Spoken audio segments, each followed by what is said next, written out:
হাজারো শহীদের রক্তের উপর দাঁড়িয়ে সংসদটা তৈরি হয়েছে। দীর্ঘ ফ্যাসিবাদ বিরোধী লড়াই এবং তারপরে ছাত্র শ্রমিক জনতার ঐতিহাসিক গণ অভ্যুত্থান জুলাই আগস্টে সেই লড়াইয়ের শহীদের রক্তের উপর দাঁড়িয়ে অসংখ্য আহত যোদ্ধাদের তাদের এখনো পর্যন্ত তাদের জীবন যেভাবে আছে তার সব কিছুর মধ্য দিয়ে কিন্তু এই আমরা একটা অভ্যুত্থান করে আমাদের বাংলাদেশের গণতান্ত্রিক যাত্রায় পৌঁছাতে পেরেছি। নির্বাচন হয়েছে, এই সংসদ এবং আজকে জনাব তারেক রহমান বিএনপি চেয়ারম্যান মাননীয় প্রধানমন্ত্রী হিসেবে তিনি শপথ নিয়েছেন এবং একটা মন্ত্রিসভা গঠিত হয়েছে।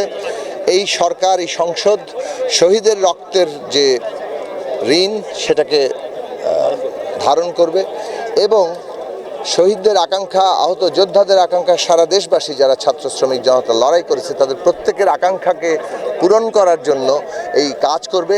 এটাই কিন্তু এখন এই মুহূর্তে মানুষের আকাঙ্ক্ষা এবং আমরাও মনে করি আমাদের অঙ্গীকার সেই পথে। আমাদের সকলেরই অঙ্গীকার হতে হবে কিভাবে আমরা শহীদের রক্তের ঋণকে ধারণ করতে পারি এবং শহীদদের আকাঙ্ক্ষা পূরণ করতে পারি। এখানে কয়েকটি বিষয় আছে, যেমন ধরেন বাংলাদেশের সামনে যে চ্যালেঞ্জগুলো আছে, আমাদের এখানে গণতন্ত্র কার্যকর করার জন্য প্রতিষ্ঠানগুলোকে তৈরি করা, ক্ষমতার ভারসাম্য তৈরি করা, যেভাবে দলীয়করণ করা হয়েছিল সেগুলোকে একটা গণতান্ত্রিক প্রতিষ্ঠানে পরিণত করা। আমাদের এখানে যে অর্থনৈতিক চ্যালেঞ্জ আছে, দীর্ঘ লুটপাট করে অর্থনীতিকে যেভাবে বিপর্যস্ত করা হয়েছে সেখান থেকে বের করে নিয়ে আসা। আমাদের এখানে দুর্নীতির একটা বড় চ্যালেঞ্জ আছে, যে দুর্নীতি যেভাবে সর্বস্তরে একটা বাসা বেঁধেছে সেখান থেকে এখানে তাকে নিয়ন্ত্রণ করার জায়গা আনা এবং আইন শৃঙ্খলা পরিস্থিতি, মানুষের যে নিরাপত্তা, নারী পুরুষ সহ এখানে সকল জাতি সকল ধর্মের মানুষের যে নিরাপত্তা প্রতিষ্ঠা, আমাদের সেইটা খুব জরুরি একটা চ্যালেঞ্জ। এবং সবচেয়ে বড় কথা হচ্ছে যে দেশের আর্থসামাজিক নীতিতে যদি আমরা বৈষম্য কমিয়ে না আনতে পারি, আমাদের খেটে খাওয়া মানুষের ন্যায্য হিস্সা তৈরি করতে না পারি, তাহলে কিন্তু এখানে আমরা আমাদের অর্থনৈতিক অগ্রযাত্রাটা এগিয়ে নিয়ে যেতে পারবো না। আমরা যদি এখানে প্রত্যেক পরিচয়ের মানুষের অধিকার এবং মর্যাদা প্রতিষ্ঠা করতে না পারি, তাহলে বাংলাদেশকে একটা ইনক্লুসিভ এবং ঐক্যবদ্ধ বাংলাদেশের জায়গায় পরিণত করতে পারবো। এই সবগুলো জায়গাতেই সমস্যা ছিল এবং সবগুলো জায়গাতেই একটা ভয়ঙ্কর পরিস্থিতি তৈরি করা হয়েছিল। আমরা সেই জায়গাগুলো অতিক্রম করতে চাই।